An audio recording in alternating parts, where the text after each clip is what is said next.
का अभिमान जो विभाजन हुआ वो दोबारा से जुड़ जाए, इसलिए अमित देवगन ने देश जोड़ने की बात कर रहा है। आपने एक महिला इसी बाइट में, एक महिला के लिए इसी आपकी बाइट में आपने आगे एक महिला को हरामखोर तक कह दिया था। उस महिला ने मुसलमान लड़कियों को ऑफर दिया था कि तुम हिंदू से शादी तो फिर गाली देंगे आप? कोई गाली नहीं दिया। सांसद बना रहे हैं और उसके बाद प्रधानमंत्री चाहते हैं।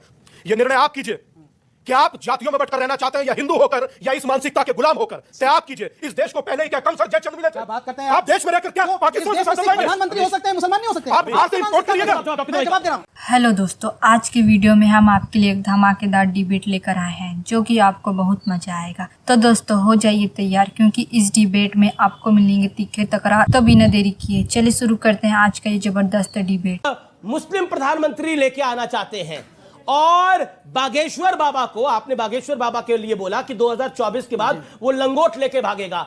एक हनुमान भक्त लंगोट लेके भागेगा और मुसलमान प्रधानमंत्री होगा। और आप कट्टरता के साथ नहीं है। ये कितनी गहरी कट्टरता है डॉक्टर शोएब जमाई? नहीं, ये बिल्कुल वही बात है जो एक स्थानीय पत्रकार ने मुझसे पूछा कि बाबा बागेश्वर अखंड भारत बनाना चाहते हैं और आरएसएस अखंड भारत की बात करती, क्या आप उसका समर्थन करते हैं? मैंने कहा कि हाँ, मैं उसका समर्थन करता हूं, आरएसएस के और बाबा के इस विचार का मैं समर्थन करता हूं। और अगर ऐसा होता है अखंड भारत, तो हाइपोथेटिकली आप सोचिए क्या हो सकता है। पाकिस्तान की जो आबादी है और बांग्लादेश की आबादी वो सब मिल जाएगी। ऐसा तो नहीं कि फौरन वो धर्म परिवर्तन कर लेंगे, वो रहेंगे तो मुसलमान ही। और भारत की आबादी मिलकर डेमोग्राफी और ये जो जनसंख्या का अनुपात ये बढ़ जाएगा। तो जब चुनाव प्रक्रिया होगी तो सांसद भी बढ़ेंगे और सब सांसद बढ़ेंगे तो मुमकिन है कि ऐसी आप अखंड भारत के अंदर आप हिंदुस्तानी से मुसलमान हो गए। मुझे लगता है अमीश, ये अखंड भारत बनाना करोड़ों देशवासियों का सपना है, हमारे प्रधानमंत्री जी का सपना है। और मैं चाहता हूँ कि अखंड भारत बने, तो भारत का अभी जो विभाजन हुआ वो दोबारा से जुड़ जाए, इसलिए अमित देवगन ने देश जोड़ने की बात कर रहा है। आपने एक महिला इसी बाइट में, एक महिला के लिए इसी आपकी बाइट में आपने आगे एक महिला को हरामखोर तक कह दिया था। उस महिला ने मुसलमान लड़कियों को ऑफर दिया था कि तुम हिंदू से शादी तो फिर गाली देंगे आप? कोई गाली नहीं दिया। बोलिए। मैंने इनको आप हरामखोर कहेंगे तो गाली नहीं होगी, ये कह रहा है। नहीं, मुझे लगता है मेरे कार्यक्रम में ये किसी के लिए बोला जाए जी।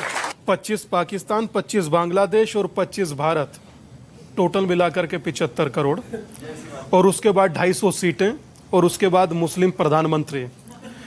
हंसो मत, तुम कसम से मेरा तुम्हें सच में बोलने को मन है।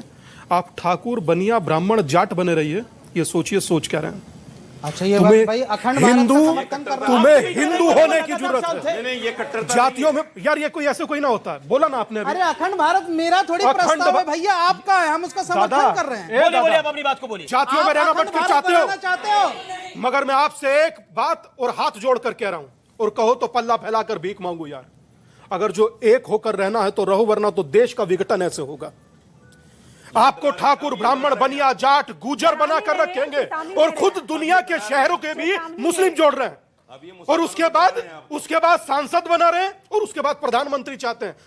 यह निर्णय आप कीजिए कि आप जातियों में बंटकर रहना चाहते हैं या हिंदू होकर या इस मानसिकता के गुलाम होकर। से आप कीजिए। इस देश को पहले ही क्या कम सर जयचंद मिले थे? क्या बात करते हैं आप देश में रहकर क्या पाकिस्तान से संसद लाएंगे? प्रधानमंत्री हो सकते हैं, मुसलमान नहीं हो सकते। आप बाहर से इंपोर्ट करिएगा। मैं जवाब दे रहा हूँ। डॉक्टर जमाई का जवाब। डॉक्टर जमाई मैंने सुनी बात, शुक्ला। मैं जवाब दे रहा हूँ। डॉक्टर जमाई, अगर नहीं क्यों बोला, ये क्या आवश्यकता क्यों पड़ी आपको? अगर इस देश में हमारे सिख प्रधानमंत्री बन सकते हैं अल्पसंख्यक समुदाय से, तो अगर मैंने कहा कि एक पशमानदा मुसलमान, जिसको प्रधानमंत्री मोदी जी खुद बहुत पसंद करते हैं, अगर पशमानदा मुसलमान कोई प्रधानमंत्री बन जाए, कोई मुस्लिम महिला हिजाब वाली अगर प्रधानमंत्री बन जाए, तो क्या बदल जाएगा? अब मैं बताता हूं, अब आप सुनिए, एक second, all audios down, PCR, all audios down. आपने बोला कि कोई मुसलमान प्रधानमंत्री बन जाए तो क्या हर्ष है, बहुत सही बात है, लेकिन पाकिस्तान से सांसद लाके प्रधानमंत्री बनाइएगा। पॉइंट नंबर 1 सुनिए, पहले पूरी बात सुनिए, पहली बात सुनिए। आप बांग्लादेश से सांसद लाकर प्रधानमंत्री बनाइएगा। तीसरी बात, सांप्रदायिकता ये है कि जब ये देश मुस्लिम बहुल हो जाएगा तो मुसलमान प्रधानमंत्री ही होगा। सांप्रदायिकता ये है इसके देश में 100 करोड़ से ज्यादा मुसलमान हैं। ये है 100 करोड़ से ज्यादा हिंदू हैं। यहाँ पे राष्ट्रपति मुसलमान हुआ हुए, तब भी अल्पसंख्यक किसी ने ही उनका रहेगा। धर्म नहीं देखा, आप किसी ने उनका धर्म नहीं आप देखा। अखंड भारत चाहते नहीं चाहते? अखंड भारत चाहते कि नहीं चाहते? हम भारत को लोकतांत्रिक चाहते नहीं, हैं, आप अखंड ऐसा भारत नहीं अखंड चाहते। भारत नहीं चाहते आप हैं अखंड भारत नहीं चाहते। जिसमें सांप्रदायिकता की बदबू है। आप लोग अखंड भारत चाहते कि नहीं चाहते? अरे बोल दो ना। आप अखंड ओके। भारत चाहते नहीं चाहते? बताइए। आप मैं पीछे- चाहता हूं अखंड भारत। आप बताइए अखंड भारत चाहते नहीं चाहते? अखंड भारत चाहते और हिंदू ही प्रधानमंत्री रहेगा, चढ़कर रहेगा, चढ़कर रहेगा। और आप शिया सुन्नी लड़ते रहोगे। आप अखंड भारत चाहते हैं? देख कर नहीं पा रहे हैं। इस देश पीछे जाइए। इस देश के करोड़ों नहीं, देशवासियों अमीर जी की ये सुनिए। सपना है अमीर कि जी- भारत अखंड भारत बने। अब डॉक्टर प्रेम शुक्ला- ये जो अब पाकिस्तान डॉक्टर प्रेम बांग्लादेश शुक्ला- टूट गया ये फिर से जुड़ जाए। अब डॉक्टर प्रेम शुक्ला देन साजिद ये रशीदी। मेरी देशभक्ति हाँ, है ये सर। अब बड़ी देशभक्ति दिख रही है आपकी, इनकी जिसमें आप लंगोट, आप कह रहे हैं ये लंगोट लेकर बाबा भागेगा। मैंने किसी का नाम नहीं लिया। आपने बोला, किसी आपने का नाम बागेश्वर धाम के धीरेन्द्र शास्त्री के लिए बोला कि वो लंगोट लेके भागेगा, वो हनुमंत भक्त लंगोट लेके भागेगा, आपने बोला। 2012 में जवाब- रामदेव बाबा के साथ ऐसी देखिए, घटना ये- हुई थी। ये लेकिन ख्याली मैंने नहीं, किसी के आपने बारे में किसी नहीं बोला। धर्म गुरु के बारे में भी बोला। मैंने किसी ये का नाम नहीं किस, लिया। आपको इजाजत किसने दी है बोलने की? मैंने किसी का नाम इजाजत किसने दी आपको बोलने सर की? हमने किसी का नाम नहीं लिया। अमीर जी, ये लेकिन ये ख्याली- राजनीतिक प्यार बागेश्वर धाम के करोड़ों भक्त हैं जी। ख्याली पुलाव पकाने वाले इस बात का ध्यान अब आपकी रखें। तैयारी क्या है जी 2024 के अंदर? ये तो दूसरी उसी- तैयारी कर रहे हैं। वो नहीं, कह उसी रहे हैं की कि तैयारी बता रहा हूं। प्रधानमंत्री हो जाएगा, लंगोट लेके बाबा भागेंगे। क्या नहीं, 2024 में लंगोट अखंड लेके- भारत बन जाएगा क्या? बाबा तो यहीं रहेंगे, लेकिन बाबा के विरोधी नंगे भागेंगे अगर बाबा के समर्थक उतर गए तो। एक बात। दूसरी, जो अहले इस्लाम की बात करके पाकिस्तान ले गए थे, सिर्फ 30-24 सालों के भीतर पाकिस्तान और बांग्लादेश अलग हो गया। और आज भी पाकिस्तान में सिंध अलग होने को तड़प रहा है, पंजाब अलग होने को तड़प रहा है, बलूचिस्तान अलग होने को तड़प रहा है। इनकी औकात हो तो पहले बांग्लादेश और पाकिस्तान को एक करा दे। है इनकी क्यों औकात, कराएंगे? है इनकी औकात, अरे हम उसको- है इनकी औकात। हम उसको भारत में ले आएंगे। अखंड भारत में शुरू कर। अगर हमने चाह लिया तो पाकिस्तान और बांग्लादेश के टुकड़े टुकड़े करके उसको भारत में शामिल कर देंगे और अखंड भारत डॉक्टर जी बनाएंगे। भाई, आप अपनी जगह पर रहिए। मुस्लिम लीग बनाकर भारत का विभाजन करते हैं धर्म के आधार पर, फिर कहते हैं कि मैं बांग्लादेश पाकिस्तान मिलाकर हम एक करेंगे। अरे आप लोग को सपना है कि इस देश पर कब्जा हो, आपका विचार है, यही आपका सबसे बड़ी एक ऐसी कामना है। मैडम आपने अपनी बात को रखा। अब ये देखिए शदाब ये लोग चौहान देश की तोड़ने की बात करते हैं। देश देश तोड़ने विरोधी की है। बात आप कर रहे देश हैं। विरोधी लोग। आपने आप की तो देश लंगोट तोड़ने लेके की बाबा बात। को भगवा रहे हैं ना। विरोधी लोग हैं। जी जी। अभी प्रेम भाई ने दो बातें कही, बहुत अच्छी बात कि पाकिस्तान के 2 टुकड़े हुए। मैं तो कहता हूं कि उनके 1000 टुकड़े हों, क्योंकि हमारा दुश्मन देश है वो जी। और हम वो अगर 1 इंच भी अगर हमारी जमीन लेने का सपना भी देखता तो उसको बता दे कि हम लोग चाहे कितना भी लड़ लें, हमारे वैचारिक मतभेद हो सकते हैं नरेंद्र मोदी से, वैचारिक मतभेद हो सकते हैं आरएसएस से, लेकिन जब बात जहां देश की एकता और अखंडता की आएगी, हम हर हिंदुस्तानी एकजुट खड़े होकर दुश्मन देश का मुकाबला हिंदुस्तान करेंगे। सुनिए, जिंदाबाद। और दूसरी बात बोलिए, सुन लीजिए, हिंदुस्तान सुनो यार, सुनिए। अखंड भारत का प्रस्ताव सरकार ने दिया है, पार्लियामेंट में फोटो भी लगा है। और अगर अखंड भारत बनेगा तो उसमें यह नहीं कि पाकिस्तान के सिर्फ मुसलमान या हिंदू, फिर वो पाकिस्तान नहीं होगा, फिर उसे अखंड भारत कहा जाएगा। और जब अखंड भारत होगा, हमारा देश लोकतांत्रिक है, लोकतांत्रिक ही रहेगा। न ये हिंदू राष्ट्र बनेगा, न इस्लामिक राष्ट्र बनेगा। और जो सपना देख रहा है वो देश विरोधी है, देश संविधान से चलेगा। आपने बोला कि हमारा देश लोकतांत्रिक है, लोकतांत्रिक ही रहेगा। मैं आपसे जानना चाहता हूं, इस देश में बहुत सारे, क्योंकि हिंदू राष्ट्र तो कोई है नहीं, कोई भी नहीं है, मतलब एक नेपाल होता था, अब तो वो भी नहीं है, लेकिन मुस्लिम राष्ट्र, मेरी गिनती अगर सही है 56-57 है, 58 हो सकते हैं, इससे कम नहीं हो सकते, इससे कम नहीं हो सकते।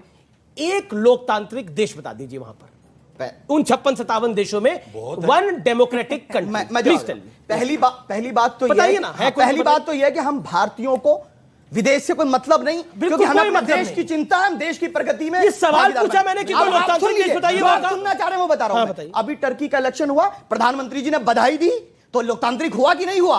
बधाई दी। टर्की लोकतांत्रिक है, ये प्रधानमंत्री मतलब 57-58 में से एक लोकतांत्रिक देश आपको दिखा। मुझे तो एक का नाम बताओ, मैंने नाम बता दिया। वही अच्छा, भारत फिर का एक नाम दिखाया ना है। आपको, भारत का एक नाम दिखाया ना, आउट मुझे ऑफ मैटर ही नहीं है। 57-1, मुझे only आउट ऑफ भारत से मैटर है। 57-1।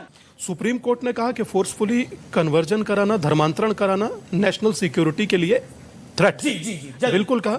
उसके बावजूद भी निरंतर ये चीजें हो रही हैं, चाहे वो गेमिंग ऐप के जरिए हो, चाहे हाथरस में एक स्कूल के जरिए उनको नमाज पढ़ाने की प्रैक्टिस की गई।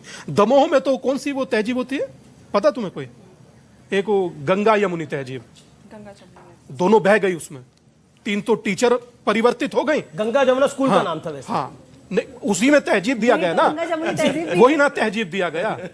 अच्छा कर और छोड़ दीजिए, दमोह देख लीजिए, और उसके बाद बचा कुचा गाजियाबाद देख लीजिए। आप सरस्वती पूजा करते थे स्कूल में, हाँ, तब आपका ये हाल है। चलिए अब आप, और हमारे स्कूल में क्या हवन करें भी आप? होता था। बोलिए ओम भूर्भुवः स्वः। पब्लिक डिमांड आ गई, गायत्री मंत्र सुना दीजिए। अब मैं क्या बोलूं इनको, गायत्री मंत्र सुना दीजिए, बोल रहे हैं। देखिए गायत्री मंत्र सुना दीजिए, क्या कह रहे हैं आप लोग? ओम भूर्भुवः स्वः। स्कूल छोड़े हुए इतने बरस हो गए, लेकिन मुझे थोड़ा याद है, मैं सुना रहा हूं। अरे सब्र रखिए, ज्यादा चीयर लीडर मत बनिए, सुन लीजिए।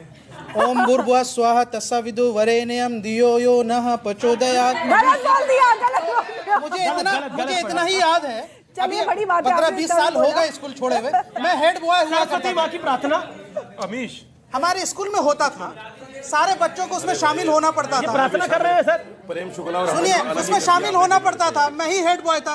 तो हमें कभी मेरे माँ बाप ने नहीं कहा कि तुम रेडिकल हो गए हो, ठीक, हिंदू हो गए, नहीं कहा। एक क्योंकि हम सभी का रशीदी सम्मान साहब, करते हैं। रशीदी मैं साहब, दयानंद नहीं, मैं क्या डीएवी का तेज स्टूडेंट मुसलमान हूँ। है अब या नहीं? गायत्री मंत्र पढ़ लिया उन्होंने राष्ट्रीय चैनल पर। अब बोलिए। तो दोस्तों आज की डिबेट यहीं ख़त्म होती है। हमें उम्मीद है कि आपने इस डिबेट का पूरा आनंद लिया होगा। अगर आपको वीडियो पसंद आया हो तो इसे लाइक और शेयर करना ना भूलें।